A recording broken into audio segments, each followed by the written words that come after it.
this month, I wanted to try something a little different. Today, I'm going to be reviewing a short story called Tunesmith. Tunesmith, or The Tunesmith, was written by Lloyd Biggle Jr. It was first published in August 1957 in an issue of If, Worlds of Science Fiction. It was also part of a collection of short stories in a book called The Metallic Muse. I read this short story when I was in college. The book I read Tunesmith from is called Masterpieces, the Best Science Fiction of the 20th Century, which was published in 2001.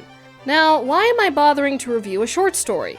Well, this particular short story was 33 pages long in the Masterpieces book, which is too long for me to sit down and read for you all like I did with Unaccompanied Sonata and other stories. Amazon even classifies Tunesmith as a novelette.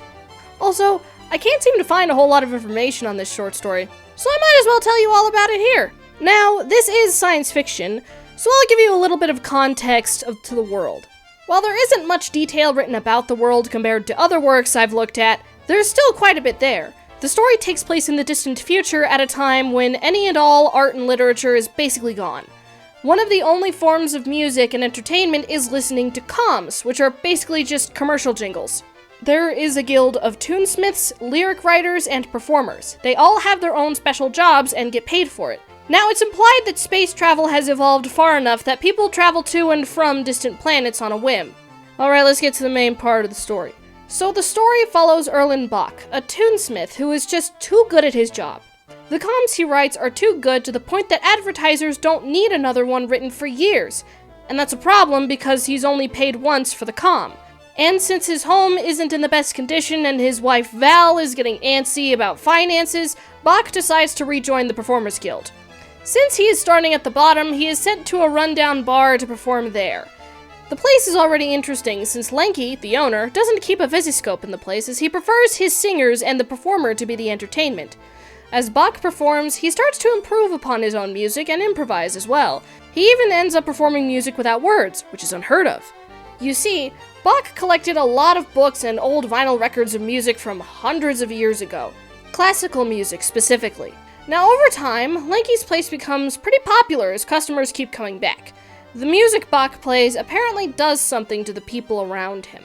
One day, a local celebrity by the name of Marigold Manning happens upon the bar and hears Bach play. She talks about him on her show later on. Bach is then taken to meet up with the head of Visiscope International, James Denton. He wants to hear Bach play to see if he's worth his time.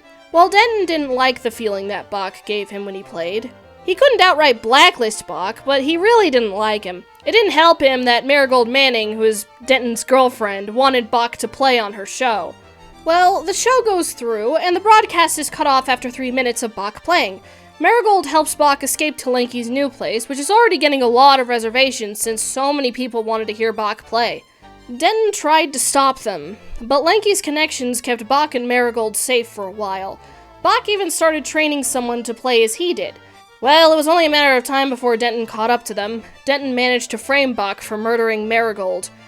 Because of how airtight the case was, Bach was sentenced to life in the rock pits of Ganymede. But this did not stop real music from flourishing. Over time, music began to spread, and with music came art and literature. The story shifts to 49 years after Bach was sentenced. He was finally released at age 96, and would frequently go see the music halls and performances of newly made orchestras. However, Bach himself cannot play anymore, as his hands were basically destroyed, and he had lost his hearing. That's where the story ends. Now let's analyze very briefly. I believe this story was written with the impression that commercial jingles would replace any and all music we know of today. And that's fair, considering radios were common and television was the hot new thing in the 1950s. It's interesting to see what might be going through the author's mind as we look back at the history behind the story. Now, naturally, you can see the big theme is about the importance of music along with art and literature. Music should allow the listener to feel the emotion behind the performers. It also enhances the stories we are told and the art that we see. Denton, the head of Visiscope International, didn't like the feelings that music could give and wanted to destroy it. However, it couldn't be destroyed as more and more people started to enjoy that music. At the end of the story, it mentions how the old comms became forgotten, while real music prevailed and lasted forever. I think that's beautiful.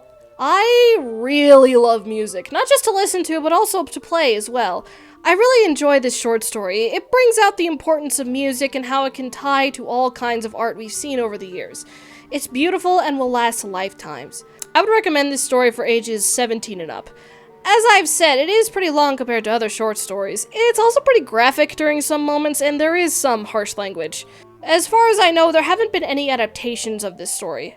Personally, I think it's sad that such a story isn't as well known as it should be.